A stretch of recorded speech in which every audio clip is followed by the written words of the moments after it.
আপনারা আমিনুলকে 12 তারিখ পর্যন্ত দেখে রাখুন। আমিনুলকে আপনারা দায়িত্ব দিন।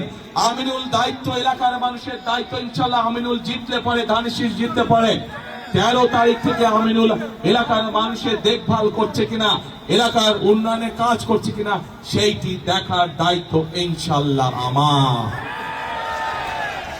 প্রিয় ভাই বোনেরা, আগেই বলেছি আমি আপনাদের প্রতিবেশী হিসাবে ঢাকা 16 দেখার দায়িত্ব আমার দায়িত্বের মধ্যে পড়ে।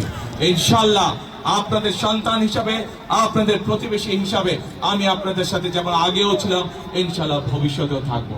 প্রিয় ভাই বোনেরা, বক্তব্যের শেষে আবারও আমি আমার আমিনুলের জন্য, আমাদের দলের ধানের শীষের জন্য সামগ্রিকভাবে এইখানে যত মানুষ উপস্থিত আছেন, আপনাদের মাধ্যমে, আপনাদের যে সকল আত্মীয় স্বজন বন্ধু বান্ধব সারা বাংলাদেশে ছড়িয়ে ছিটিয়ে আছে, আপনাদের মাধ্যমে তাদের সকলকে ধানের শীষের জন্য ভোট চেয়ে আমার বক্তব্য শেষ করছি।